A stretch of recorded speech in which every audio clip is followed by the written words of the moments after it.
kulan wadatashi ah oo looga gol lahaa in dib u eegis lagu sameeyo sharciga tacadiga iyo xadgudubka galmada oo ay wasaaradda haweenka arrimaha qoyska iyo xuquuqul insaanka Jubbaland soo agaasintay ayaa lagu qabtay magaalada Kismaayo. kulankan oo qayb ka ah dadaalada ku aadan wax ka qabashada xadgudubyada la xiriira galmada ee ku baahsan dalka ayna ka qayb galeen xubno kamid ah shaqaalaha wasaaradaha haweenka iyo cadaaladda iyo odayaasha dhaqanka oo matalayay ururada bulshada rayidka ayaa waxaa si rasmi ah u furay Marwe Cadar Ismaaciil Cabdullaahi wasiirka wasaaradda haweenka arrimaha qoyska iyo xuquuqul insaanka Jubbaland. kulankan waxaa looga hadlayay dhibaatooyinka ama tacdiyada gaara haweenka asaga oo marxalado kala duwan soo maray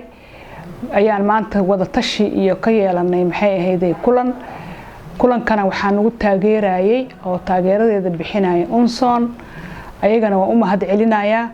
mar walba dhibaatooyinka way taagan yihiin ku dhaca haweenka ku dhaca maxay ahayd gabdhaha yaryarka oo aad u da'da yar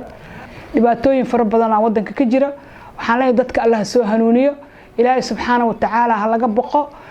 caruurta yaryarka oo haweenka oo masaakiinta ah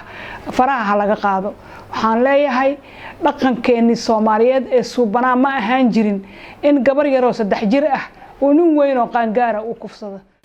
wasiir Cadar oo hadalkeeda sii wadata ayaa intaasi ku dartay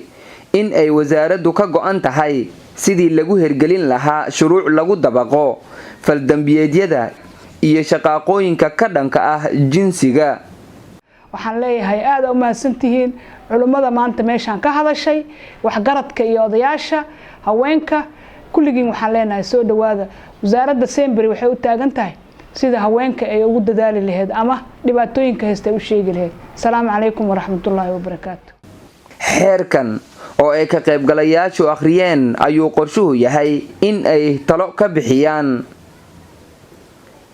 Cabdullaahi Xuseen Kilaas telefishinka caalamiga ee Ariel Kismaayo.